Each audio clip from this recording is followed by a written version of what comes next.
Hello student, आपण class 11 चा third chapter motion in a plane पाहतोय आणि ह्याच्या अगोदरच्या व्हिडिओमध्ये आपण एव्हरेज व्हेलॉसिटीचा स्टडी केलेला आहे 2D मोशन मध्ये. आता आपल्याला काय करायचं आहे तर इन्स्टंटेनियस व्हेलॉसिटी इन 2D मोशनचा स्टडी करायचा आहे. इन्स्टंटेनियस व्हेलॉसिटी आपण कोणाला म्हणतो की अशी व्हेलॉसिटी जी इन्स्टंट टाइम मध्ये होते, म्हणजे ज्याचा टाइम इंटरवल हा अप्रॉक्सिमेटली 0 असतो, 0 ला जवळ असतो, टेन्स टू 0 असतो, त्याला आपण म्हणतो इन्स्टंटेनियस व्हेलॉसिटी. आणि ज्यावेळेस आपण ग्राफिकल स्टडी करत होतो 1D मोशनचा, त्यावेळेस आपण दोन ग्राफ पाहिले होते. एक ग्राफ आपण पाहिला होता स्ट्रेट लाईन ग्राफ. व्हेलॉसिटीसाठी आपण एक्स ॲक्सिसला घेतलं होतं, वाय ला घेतलं होतं आपण डिस्प्लेसमेंट आणि एक्स ॲक्सिसला घेतलेला टाइम. आणि इथं जी थर्ड आपल्याला फिजिकल क्वांटिटी मिळायची ती होती व्हेलॉसिटी. डिस्प्लेसमेंट अपॉन टाइम होती व्हेलॉसिटी. आता हा जो स्ट्रेट लाईन ग्राफ आहे, हा स्ट्रेट लाईन ग्राफ काय सांगतो आपल्याला तर युनिफॉर्म व्हेलॉसिटी. हा स्ट्रेट लाईन ग्राफ आपल्याला सांगतो युनिफॉर्म व्हेलॉसिटी. आणि जर आपण प्रत्येक ठिकाणी जर स्लोप काढला तर तो स्लोप कॉन्स्टंट आहे. कॉन्स्टंट स्लोप वरून सुद्धा आपण युनिफॉर्म व्हेलॉसिटी असं म्हणू शकतो. आणि युनिफॉर्म व्हेलॉसिटी मध्ये इन्स्टंटेनियस व्हेलॉसिटी आणि युनिफॉर्म व्हेलॉसिटी ह्या सेम होत्या. पण ज्यावेळेस आपण नॉन युनिफॉर्म व्हेलॉसिटीचा स्टडी करतो, वाय ॲक्सिसला घेतला आपण डिस्प्लेसमेंट, एक्स ॲक्सिसला घेतला आपण टाइम, आणि जर आपण ग्राफ ड्रॉ केला तर ग्राफ आपल्याला असा मिळेल. ओके, आता हा जो ग्राफ आहे हा ग्राफ असणार आहे नॉन युनिफॉर्म व्हेलॉसिटीसाठी. आणि प्रत्येक ठिकाणी जर आपण स्लोप फाइंड आउट केला तर स्लोप हा डिफरंट आहे. ओके, म्हणून हिथं ह्या ठिकाणी एव्हरेज व्हेलॉसिटी, युनिफॉर्म व्हेलॉसिटी मध्ये average velocity is equal to असते व्हेलॉसिटी ऑफ इन्स्टंटेनियस. ओके, पण हिथं नॉन युनिफॉर्म व्हेलॉसिटी मध्ये velocity average not equal to velocity instantaneous. Okay, असं का होतं तर हिथं इन्स्टंटेनियस व्हेलॉसिटी जर मला ह्या पॉइंटला फाइंड आउट करायचं असेल तर मला इथे एक टँजेंट ड्रॉ करावा लागणार आहे. इथं जर इन्स्टंटेनियस व्हेलॉसिटी फाइंड आउट करायची असेल तर इथं टँजेंट ड्रॉ करावा लागेल. म्हणजे ज्या त्या पर्टिक्युलर पॉइंटला जर आपण एखादा टँजेंट ड्रॉ केला तर त्या टँजेंटचा स्लोप म्हणजे असणार आहे इन्स्टंटेनियस व्हेलॉसिटी. बरोबर आहे. आणि इथं जर आपण कोणत्याही पॉइंटला जर एक आपण टँजेंट ड्रॉ केला तर तो त्याच लाईनच्या अलॉंग असणार आहे, म्हणून एव्हरेज व्हेलॉसिटी आणि इन्स्टंटेनियस व्हेलॉसिटी सेम आहेत. आता आपण विचार करतोय 2 डायमेन्शनल मोशनचा. 2 डायमेन्शनल मोशन मध्ये पार्टिकल ज्यावेळेस मोशन मध्ये असेल त्यावेळेस त्याचा एक्स कोऑर्डिनेट ॲज वेल ॲज वाय कोऑर्डिनेट एव्हरी टाइमला चेंज होणार आहे. आणि ह्या ठिकाणी एक आपण एक सॅम्पल म्हणून एक छोटासा कर्व घेतलेला आहे. हा आहे path of the particle performing 2 dimensional motion in x y plane. आणि ह्या ठिकाणी एक आपण पॉइंट घेतलेला आहे ए, आणि ह्या ए पॉइंटला आपल्याला फाइंड आउट करायचे आहे इन्स्टंटेनियस व्हेलॉसिटी. तर त्याच्यासाठी आपण काय केलं की ह्या पॉइंटला एक आपण टँजेंट ड्रॉ केला. इथं ही डॉटेड लाईन इंडिकेट करणारे टँजेंट ॲट पॉइंट ए. आणि त्याचा जो स्लोप आहे, स्लोप फाइंड आउट करण्यासाठी 2 पॉइंटची गरज आहे, म्हणून हा एक घेतला ए पॉइंट आणि त्याच लाईनवरती घेतला बी पॉइंट. आणि त्यांचा जो स्लोप असणार आहे तो म्हणजे असणार आहे इन्स्टंटेनियस व्हेलॉसिटी. तर ती आपल्याला काय मिळेल तर इन्स्टंटेनियस व्हेलॉसिटी आपण फाइंड आउट करताना जसं आपण रिझोल्यूशन ऑफ वेक्टर वरून 3 फॉर्म्युले पाहिलेले आहेत. पहिला formula resolution of vector in vector form मध्ये लिहिताना आपण r x i cap plus r y j cap असं लिहू शकतो. त्याच्यानंतर त्याची magnitude r x square plus r y square आणि त्याची direction tan inverse of r y upon r z. ह्या पद्धतीने आपल्याला इन्स्टंटेनियस व्हेलॉसिटीचा वेक्टर त्याचं इक्वेशन डिराईव्ह करायचंय, इन्स्टंटेनियस व्हेलॉसिटीची मॅग्निट्यूड आणि त्याचबरोबर इन्स्टंटेनियस व्हेलॉसिटीची डायरेक्शन. थीटा इंडिकेट करणारे डायरेक्शन, हा पॉइंट इंडिकेट करणारे मॅग्निट्यूड आणि हा पॉइंट इंडिकेट करणारे वेक्टर फॉर्म. ओके, तर आपण स्टार्ट करूया इन्स्टंटेनियस व्हेलॉसिटी फाइंड आउट करण्यासाठी. डिस्क्रिप्शन काय लिहिणार आहे तुम्ही, तर डिस्क्रिप्शन जसं अगोदरच्या व्हिडिओमध्ये आपण सांगितलं की ही consider a particle performing 2D motion in XY plane as shown in figure किंवा ॲज शोन इन ग्राफ म्हणूया.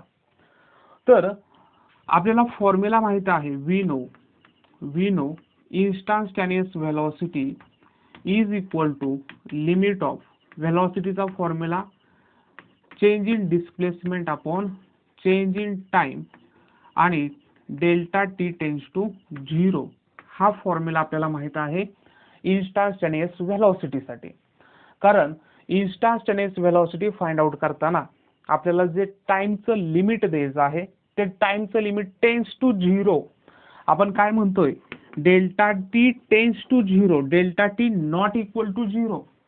हा 0ला अप्रोच करतो म्हणजे टाइम हा 0.01 असेल, 0.00001 सेकंद असेल. सपोज सेकंद मध्ये घेतलं 0.0000001 असेल. ओके, सेकंद मध्ये. पण हा टाइम 0 नाही, हा एकदम 0च्या जवळ आहे, 0ला अप्रोच करतो असा टाइम म्हणजे डेल्टा टी टेन्स टू 0. एवढ्या छोट्या टाइम मध्ये असणारी जी व्हेलॉसिटी असणार आहे ते असणारे इन्स्टंटेनियस व्हेलॉसिटी. आणि अजून आपल्याला माहिती आहे की when we solve a limit we get a derivative. ज्यावेळेस आपण लिमिट सॉल्व करतो त्यावेळेस आपल्याला मिळतं डेरिव्हेटिव्ह असणारे dx by dt. Okay, dx by dt. आता हा जो वेक्टर x आहे तो वेक्टर x हा आहे आणि हा जर वेक्टर स्प्लिट केला अलोंग द x ऍक्सिसला तर त्याला आपण म्हटलं वेक्टर x, आणि तोच स्प्लिट केला अलोंग द y ला तर त्याला आपण म्हटलेलं आहे वेक्टर y. आणि मग आपण इथं परत रूल वापरला पॅरलोग्राम लॉ ऑफ वेक्टर ॲडिशनचा, तर हा डायगोनल होईल आणि हा डायगोनल दोन ॲडजेसंट वेक्टरचे काय असणार आहे, ॲडिशन. म्हणून आपण वेक्टर x हा vector x plus vector y एवढा असणार आहे. म्हणून मी ह्या इक्वेशन मध्ये काय करतो, d बाय dt x च्या ठिकाणी मी vector x plus vector y लिहितो आणि मग इथं आपण प्रत्येकासाठी डेरिव्हेटिव्ह सेपरेट लिहूया. Vector dx by dt plus vector dy by dt. हा झाला formula of a instantaneous velocity. ह्याला इक्वेशन नंबर आपण देऊया 1. This is the formula of instantaneous velocity. एक पॉइंट असा राहिला की जर आपल्याला ह्याला स्केलर फॉर्म मध्ये लिहायचं, in terms of unit vector लिहायचं असेल तर x आय कॅप आणि y जे कॅप लिहू शकतो. तसंच इथं मग आपण vector v equal to vector dx upon dt multiply i cap plus vector plus dy by dt into j cap असं लिहू शकतो. हे दोन्ही बरोबर. ह्याला इक्वेशन नंबर मी देतो 1.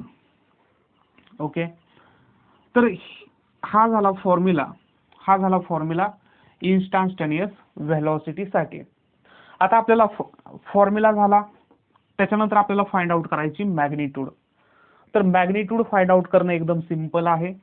त्यासाठी आपण काय करूया, मॅग्निट्यूड साठी वेक्टर हा जो सिम्बॉल आहे हा निघून जाईल. v इक्वल टू ह्याच्या अगोदर आपण ॲव्हरेज व्हेलॉसिटीची मॅग्निट्यूड फाइंड आउट केली होती. व्हेलॉसिटी अलोंग x ॲक्सिस आणि व्हेलॉसिटी अलोंग y ॲक्सिस ह्यांचा स्क्वेअर.